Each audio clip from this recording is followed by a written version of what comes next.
Makita batteries, don't you just love them?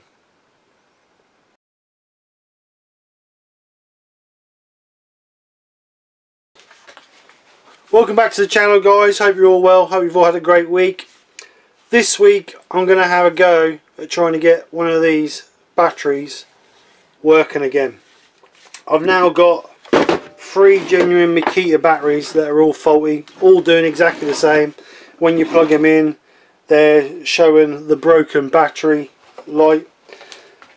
I've read up, and from what I've found out, it's not actually the cells in the actual battery cells inside that go faulty. It's the electronic chip that is supposed to condition and charge and monitor the level of charging in your battery. So Makita want stupid amount of money for the chip or the board, so I'm not prepared to spend that amount of money on a board when I can buy a brand new 5 amp hour battery for £50.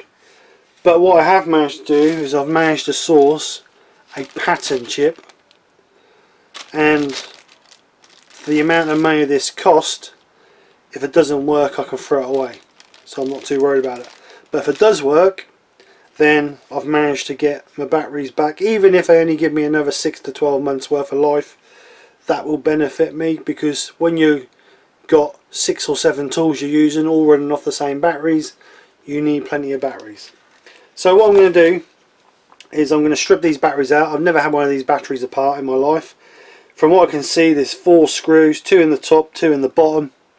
They look like they've got little tiny posi drive screws in them.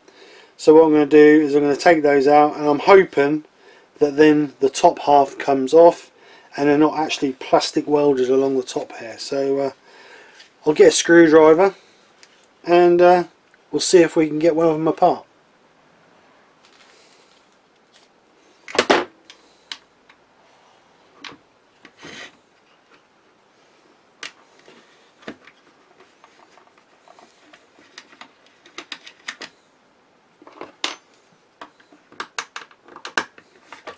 So in that one there's a little security bung.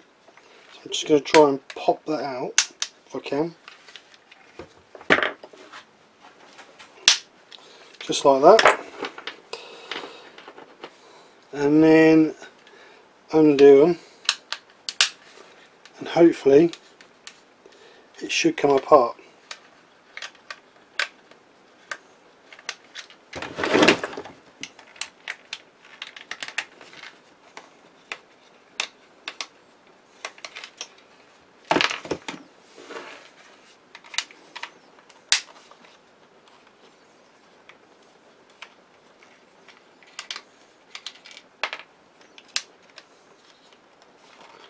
Like I said, never have one of these apart, so there's a challenge.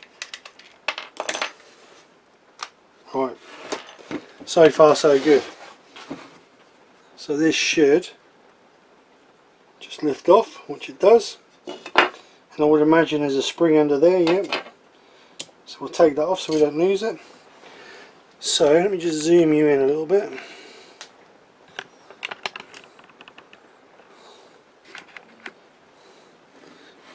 So from what I can see, the board is just basically soldered onto the positive, is that the positive side?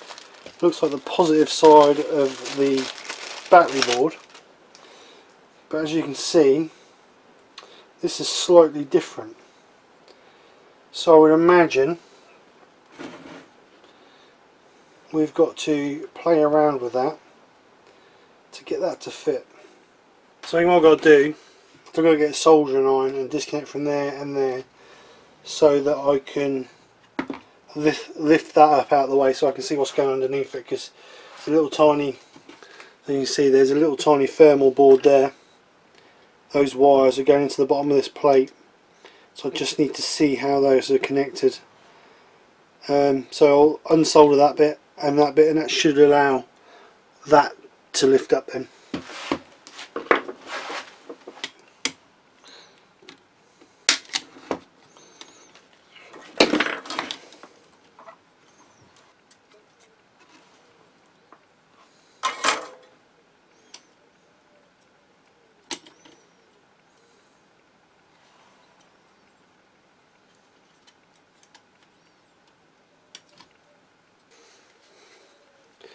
Right, so I've got the original board off now.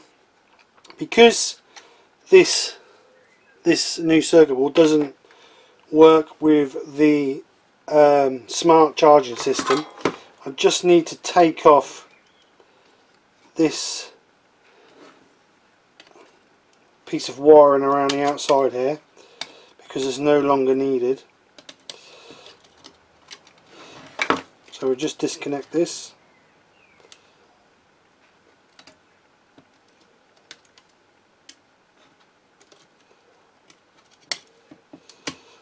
So that's obsolete. So we know this is our positive side. So now we'll put our board in. If we can get everything tucked up out of the way.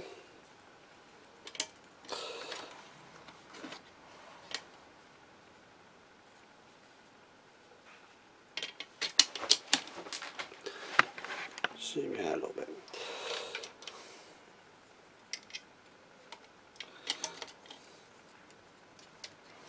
So what I want to try and do, I want to try and screw that and fix that where it's going to go, just to make life a little bit easier.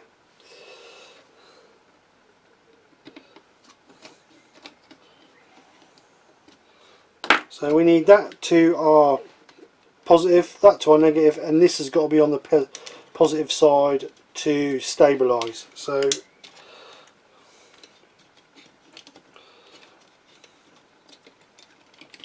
it's a bit of a pain, that is.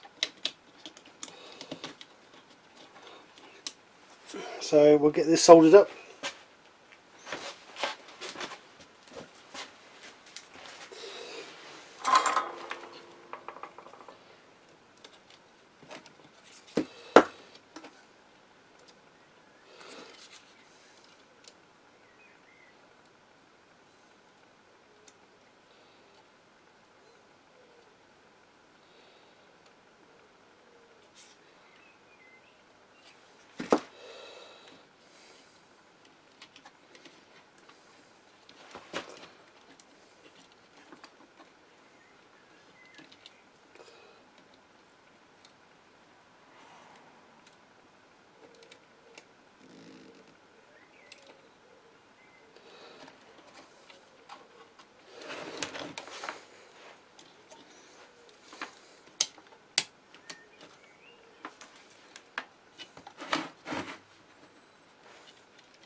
So hopefully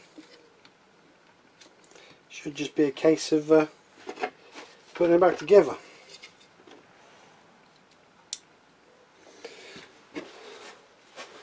Right, so that's the battery all back together.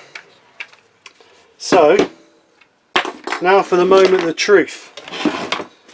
We will see if it charges.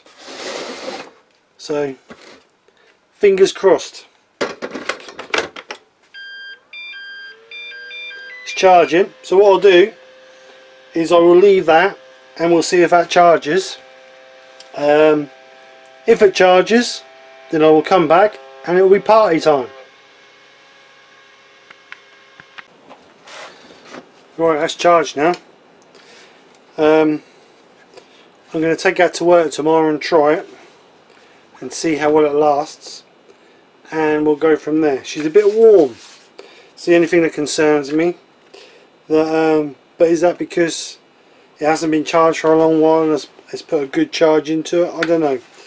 So what I'm going to do is, like I say, I'm going to take it to work tomorrow and try it, and hopefully success. So I'll come back tomorrow and we'll see what happens. Just a little update on the battery. I've been using this now for over a week and it seems to be holding the charge okay. The chip seems to be holding out. The only difference that I can notice is that when these charge on the charger plays a tune to tell you that it's charged. This doesn't do that now. It just goes from red being charging to green, but it seems to be holding the charge okay. It seems to charge okay, so yeah, hopefully it's worked. Do I think it's worth doing? If you're like me and you've got a lot of Makita tools that all rely on the batteries, then if you can get another 6 months out of them for £6, it's worth doing in my eyes. I have actually invested into 3 new batteries, the 5 amp hour ones. The reason being is my circular saw, angle grinder and the high impact gun and all that, they do rely on the higher amp hour batteries, but to be honest, these get me out of a muddle. When you've got several tools going all on the same style battery, you soon go through your batteries. So if I can get 6 months worth of use out of this for the £6, then I'm happy. So in my eyes, yes, it's worth doing. You may feel differently, but like I said all along, you can now get a 5 amp hour battery for just over £50. So is it cost effective? I don't know, but there's going to be a time when the actual cells fail in the battery, so you know it's going to be throwaway eventually. That's why I didn't want to spend a lot on the chip, but in my eyes the chip does work. So for me, if I get 6 months out of this, it's benefit. I'm happy. So hey guys, I hope this helps you. Leave me a comment if it does. Have a great weekend. Speak to you soon and take care. Bye for now.